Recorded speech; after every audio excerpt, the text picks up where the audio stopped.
ओम नमः सिद्धेभ्यः। ओम नमः सिद्धेभ्यः। ओम नमः सिद्धेभ्यः। नमो अरिहन्ताणं नमो सिद्धाणं नमो आयिरीयाणं नमो उवज्जायाणं नमो लोये सव्वसाओणम्। बोले पंच परमेष्ठी भगवान की जय। संत शिरोमणि 108 आचार्य गुरुवर विद्यासागर जी महाराज जी की जय। परम पूज्य मुनि पुंगव 108 श्री सुधासागर जी महाराज जी की जय। समस्त मुनि संघ की जय। द्वादशांग चिन्वाणी माता की जय। अहिंसामय विश्व धर्म की जय। द्वादश वर्षीय श्रवण संस्कृति स्वाध्याय पाठ्यक्रम में आप सभी महानुभावों का मैं हार्दिक अभिनंदन और स्वागत करता हूं।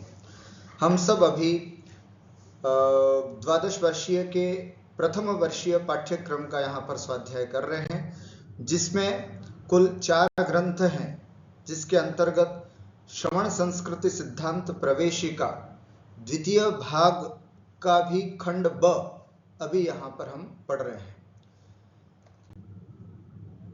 अभी हम पाठ 12 जिसका नाम है 4 अनुयोग, इस पाठ का अध्ययन यहाँ पर करने जा रहे हैं।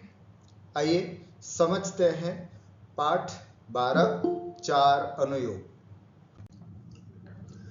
जैन दर्शन के शास्त्रों को विषय के आधार से 4 भागों में विभक्त किया है।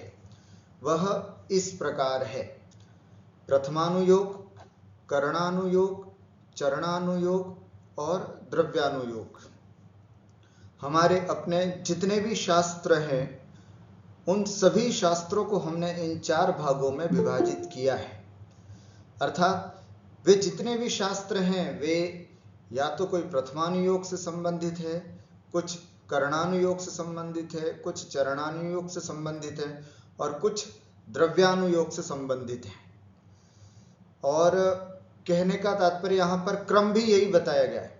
शास्त्रों को हमें पहले प्रथमानुयोग का पढ़ना चाहिए, फिर करणानुयोग के शास्त्र पढ़ना चाहिए, फिर चरणानुयोग के और फिर द्रव्यानुयोग के। तो ये ऐसा एक महत्वपूर्ण विचार है 4 अनुयोगों का। इसके बारे में हम थोड़ा सा संक्षिप्त जानकारी यहाँ प्राप्त करते हैं। सबसे पहले प्रथमानुयोग क्या होता है। जिन ग्रंथों में तीर्थंकर, चक्रवर्ती आदि महापुरुषों के चरित्र का वर्णन हो, वे कथा, चारित्र अथवा पुराण नाम से संबोधित किए जाने वाले ग्रंथ प्रथमानुयोग के अंतर्गत आते हैं। जैसे आदि पुराण, पद्म पुराण, श्रेणिक पुराण आदि। प्रथमानुयोग का मतलब क्या? मतलब अनुयोग माने शास्त्र अध्ययन का वह क्रम, उसमें भी प्रथम अर्थात पहला शास्त्राध्ययन का क्रम क्या होना चाहिए, शास्त्र स्वाध्याय का सबसे पहला क्रम क्या होना चाहिए। तो हमें बताया जाता है कि प्रथमानुयोग के ग्रंथ पढ़ना चाहिए। प्रथमानुयोग में क्या आता है, तो 63 शलाका पुरुष है ना, और उसके अलावा जो 169 महापुरुष हैं, उन सब के कथा कहानियों का या उनके जीवन चरित्र का वर्णन जिसमें किया जाता है, वे सब प्रथमानुयोग के होते हैं। हमने पिछले अध्यायों में पढ़ा था कि 63 शलाका महापुरुष कौन से होते हैं, महापुरुष कौन से होते हैं, उनके जीवन से संबंधित जो भी ग्रंथ हैं, जैसे यहाँ पर लिखा आदि पुराण है ना, पद्म पुराण, श्रेणिक पुराण, हरिवंश पुराण है ना, 24 पुराण, प्रद्युम्न चरित्र आदि आदि बहुत सारे, ये जितने भी कथा आदि से संबंधित शास्त्र हैं, उनको हम प्रथमानुयोग कहते हैं। इसमें से बहुत सारे शास्त्र संस्कृत में लिखे हुए हैं, लेकिन विद्वानों ने उसकी हिंदी टीका उपलब्ध करा दी, तो हम कदाचित संस्कृत में नहीं पढ़ पाते हैं, तो नीचे हिंदी पढ़ करके भी इन पुराणों को अच्छे से पढ़ सकते हैं, समझ सकते हैं। ये पुराण सब इस तरह के हैं जिसमें हमें किसी और विद्वान की आवश्यकता नहीं। यदि हमारी रुचि हो तो रोज हम आधा घंटा रोज बैठे है ना, ग्रंथ विस्तार करके और 2 पेज 3 पेज का एक नियम रखें तो आराम से उन ग्रंथों को स्वयं पढ़ सकते हैं। और अच्छा तरीका यह है, पढ़ें, जो समझ में नहीं आए उसको एक नोटबुक रखे साथ में और नोट करते चले कि ये बात हमको समझ में नहीं आई। फिर कभी किसी मुनिराज, किसी आर्य का सानिध्य प्राप्त करें अथवा किसी विद्वान के संपर्क में है आप, तो उनको ये शंका लिख करके भेज करके अपना समाधान करना चाहिए। यह है प्रथमानुयोग ग्रंथों को पढ़ने का तरीका, और यह है हमारे सामने प्रथमानुयोग ग्रंथ। संक्षिप्त में कहूं तो इतना समझिए कि महापुरुषों के चरित्र से संबंधित जो अनुयोग है उसे हम प्रथमानुयोग कहते हैं। दूसरा आता है करणानुयोग। करणानुयोग किसे कहते हैं? जिन ग्रंथों में लोक अलोक के विभाग का, उत्सर्पिणी अवसर्पणी के काल के परिवर्तन का, चारों गतियों का दर्पण के समान वर्णन हो, ऐसे शास्त्र करणानुयोग के अंतर्गत आते हैं। देखें एक बार, लोक अलोक का। लोक अलोक का मतलब क्या? जिसमें 3 लोक का वर्णन हो, ऊर्ध्वलोक, मध्यलोक, अधोलोक। ऊर्ध्वलोक में देवों के ये इतने विमान हैं, मध्यलोक में इतने द्वीप समुद्र हैं, अधोलोक में इतनी पृथ्वियां हैं, नरकों के इतने बिल हैं, इत्यादि वर्णन जिसमें आए वो करणानुयोग। उत्सर्पणी अवसर्पणी काल के 2 विभाग हैं, है ना, अर्थात पहला, दूसरा, तीसरा, चौथा, पांचवा, छठा, ये उत्सर्पणी। क्रमशः जिसमें मनुष्यों की और तिर्यंचों की आयु, सुख आदि बढ़ता जाए, धर्म आदि बढ़ता जाए, उसे हम कहते हैं उत्सर्पणी। और जिसमें घटता जाए उसे बोलते हैं अवसर्पणी। तो इस तरह से पहला, दूसरा, तीसरा, चौथा, पांचवा, छठा अवसर्पणी का काल, पहला, दूसरा, तीसरा, चौथा, पांचवा, छठा उत्सर्पणी का काल। इस तरह से ये पहले उत्सर्पणी स्टार्ट, फिर अवसर्पणी स्टार्ट, और फिर यहां वापस प्रलय काल। इस तरह से उत्सर्पणी और अवसर्पणी के बारे में बहुत बातें जानने की है। जैसे पहला, दूसरा, तीसरा काल भोग भूमि का होता है, चौथा, पांचवा, छठा काल कर्म भूमि का होता है। भोग भूमि में भी उत्तम भोग भूमि, मध्यम भोग भूमि, जघन्य भोग भूमि। कर्म भूमि में भी अलग अलग अवस्थाएं, जहां तीर्थंकरों की होना, जिनवाणी का होना, और छठे काल में न तीर्थंकर, न जिनवाणी, न धर्म, कुछ भी नहीं होना। इस तरह से बहुत सुंदर विवेचन जिसमें किया जाता है, ये सब करणानुयोग के ग्रंथों में प्राप्त होता है ना। काल के परिवर्तन का, चारों गतियों का, है ना, मनुष्य गति, देव गति, नरक गति, तिर्यंच गति, है ना, इन गतियों का भी वर्णन जिसमें बिल्कुल दर्पण के समान वर्णन हो, स्पष्ट रूप से जिनमें वर्णन हो, ऐसे शास्त्र करणानुयोग के अंतर्गत आते हैं। कर्ण माने होता है गणित, गणित से संबंधित, है ना। लोक अलोक जब पढ़ेंगे, उत्सर्पणी अवसर्पणी आदि सब पढ़ेंगे, इसमें बहुत सारी बातें गणितीय भी होती हैं, है ना। जैसे लोक अलोक से संबंधित त्रिलोक सार, है ना, और त्रिलोक सार और तिलोय पन्नति आदि बहुत अच्छे अच्छे ग्रंथ हैं, है ना। इनमें बहुत सारी गणित है। तो ऐसे गणित आदि से संबंधित जो ग्रंथ होते हैं उनको हम करणानुयोग कहते हैं। जैसे त्रिलोक सार और तिलोय पन्नति आदि 2 नाम यहाँ पर दिए गए हैं। परीक्षा में अगर आप तैयारी करते हैं तो आगे जाकर के ऐसे ही कुछ ग्रंथ का नाम दे दिया जाएगा और उसमें पूछा जाएगा कि त्रिलोक सार कौन से अनुयोग से संबंधित ग्रंथ है, ऐसे। तो हमें ये ध्यान होना चाहिए कि 3 लोक, त्रिलोक माने 3 लोक का वर्णन जिसमें पाया जाए, ऐसा करणानुयोग, ऐसा हमको फिर सही तरह से समझना है।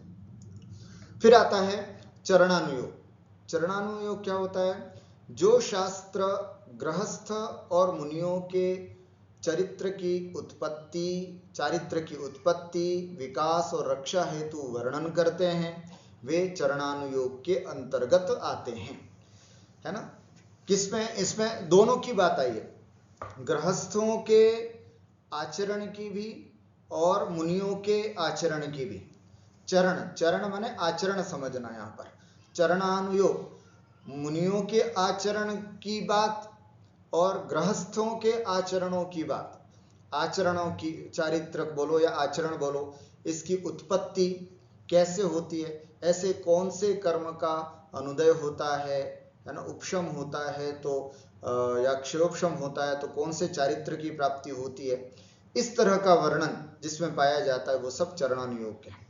यदि कोई गृहस्थ अपने चारित्र को बढ़ाना चाहता है तो किस तरह से उसको पहले 6 आवश्यकों का पालन, फिर प्रतिमाओं का पालन, प्रतिमाओं में दूसरी प्रतिमा से लेकर के क्या क्या आचरण करना चाहिए, कौन सी प्रतिमा को ग्रहण करने में क्या क्या विवेक रखना चाहिए, अगर हम कोई नियम लेते हैं तो उसमें दोष लग जाते हैं तो उन दोषों का निवारण कैसे होता है, इत्यादि समस्त बातों का जिसमें वर्णन हो वे सब चरणानुयोग के शास्त्र होते हैं।